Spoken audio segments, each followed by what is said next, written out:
Now imagine that restraint disappearing. In this alternate timeline, something snaps.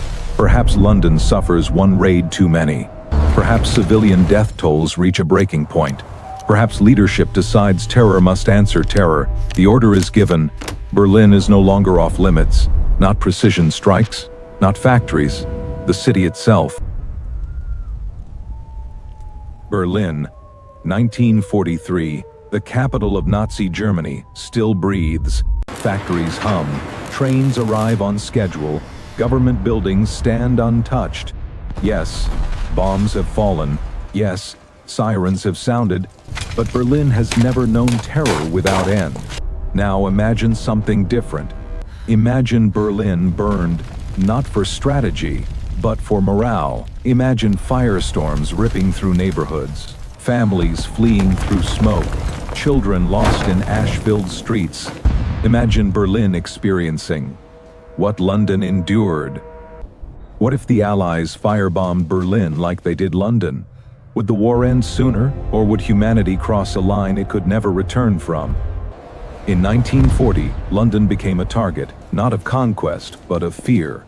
Night after night, German bombers crossed the Channel. Their goal was not factories, not railways, it was terror.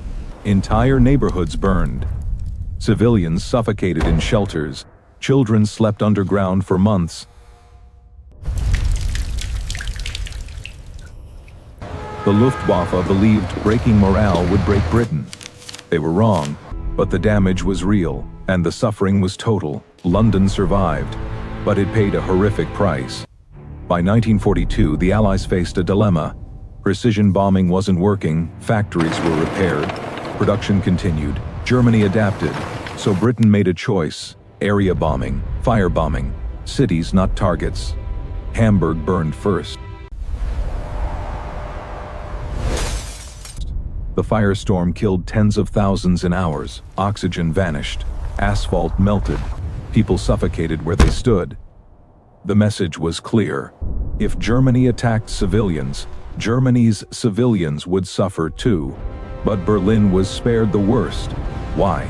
Berlin wasn't just a city.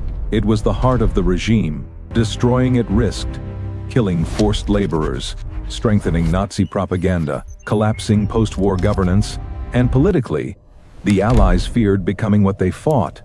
So Berlin endured, damaged but intact. Now imagine that restraint disappearing.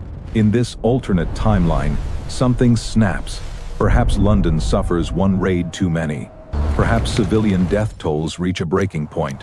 Perhaps leadership decides terror must answer terror. The order is given. Berlin is no longer off limits. Not precision strikes, not factories, the city itself. The raid begins at night. Hundreds of bombers, incendiaries fall first. Thousands of them, roofs ignite, streets catch fire, air turns toxic. Then the high explosives arrive, firestorms form, people flee, but the fire moves faster than they can. Berlin burns the way Hamburg did. And this time, the capital is watching itself die. The physical damage is devastating, but the real destruction is mental. Berlin was the symbol of control, of order, of inevitability. Now it is chaos. Faith in the regime cracks. Civilians whisper what they never dared before.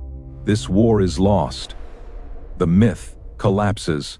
Adolf Hitler rages. Retaliation is demanded. But Germany no longer has the strength. Fuel shortages, pilot losses, air defenses overwhelmed.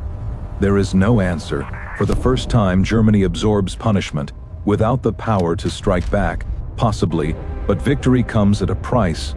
Civilian deaths soar. Post-war reconciliation becomes impossible. The moral line is erased. The Allies may win faster, but lose something far more permanent. This story isn't about bombs, it's about choice. The Allies could have turned Berlin into ashes. They chose not to, not because they couldn't, but because some victories destroy the future they're meant to save. And if Berlin had burned like London, World War II might have ended sooner. But the world afterward might have been far darker.